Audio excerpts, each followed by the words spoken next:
What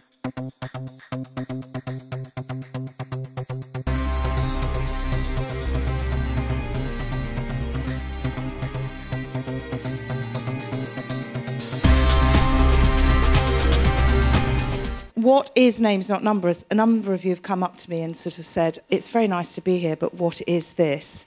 And in a nutshell, you're going to be told by the illustrious panel, all of whom attended and participated in Names Not Numbers.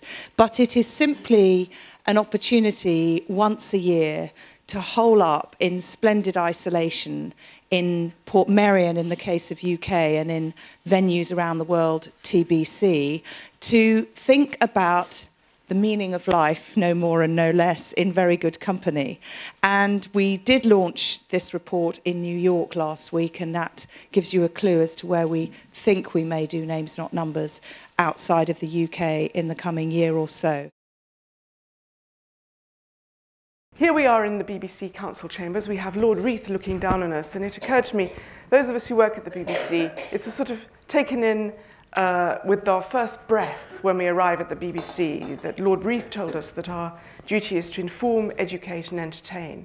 And it occurred to me that actually Names Not Numbers is a bit like that, because it's an event that's very much in that joint spirit. It's both good fun and it's good for you.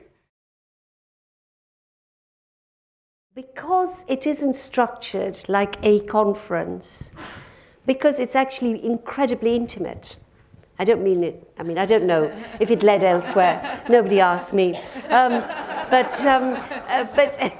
intimacy with people you might not ever in your life share a cup of coffee or a few thoughts, because I think whether we like to admit it or not, most of us are quite close-minded, and we tend to stick with people with whom we aren't really going to disagree too violently. When it comes to migration, and I am a migrant, the only way we talk about migration is through numbers.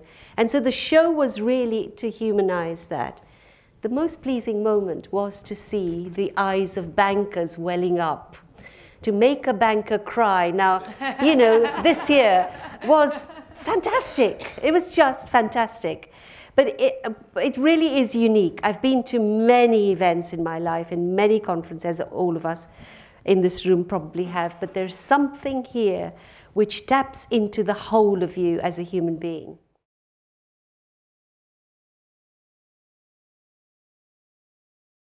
But it's much easier to deal in ideology, to deal in prefabricated ideas, to never actually challenge any of your own beliefs.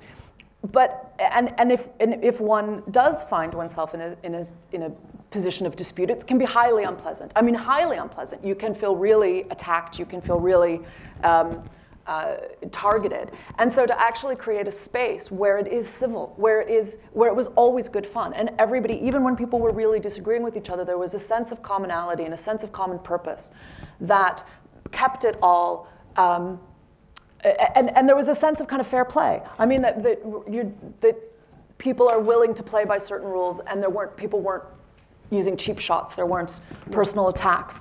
People were reminding each other through demonstration of what a civil society might look like. For me, certainly the experience in Portmeirion was almost uniquely able to recollect and kind of model for us what that might look like with intelligence, with good humor, and with kindness. So I thought it was a terrific experience.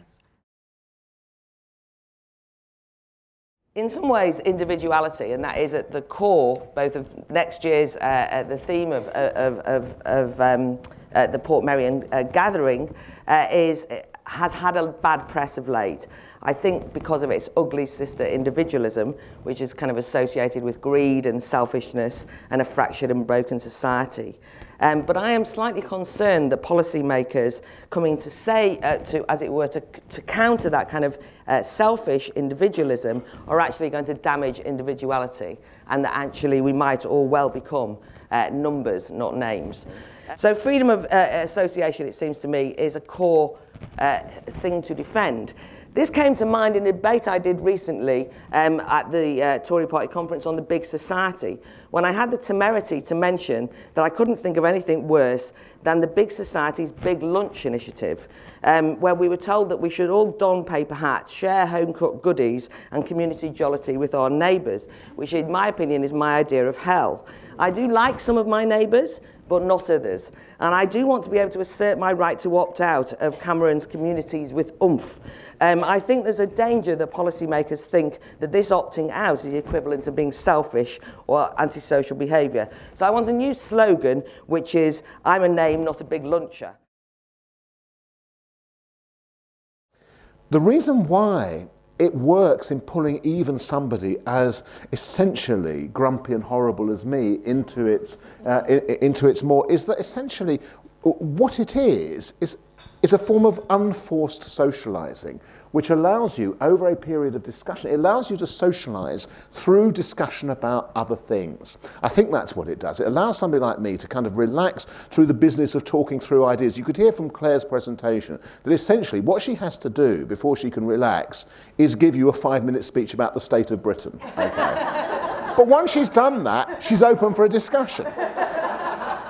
Well, a lot of us actually are quite like that. We have to go through that process several times actually in order to be put at our ease, and that's exactly what it is. Through the medium of discussion of issues, and they're good issues too, we could have fun together. We could meet up with people and make contact in a kind of variety of ways. So what it was a kind of nicely beautiful, stretched out business of socializing at your own pace, socializing and discussing at a rate that even somebody like me could appreciate. I wanted to pick up, first of all, on something you said, Sarah, as our resident American, about getting beyond polarized debate and having a genial discussion. You even talked about fair play, so it immediately made me think, is this sort of venture something that can only easily happen in this country, or could you imagine it happening in the United States as well? How British was it?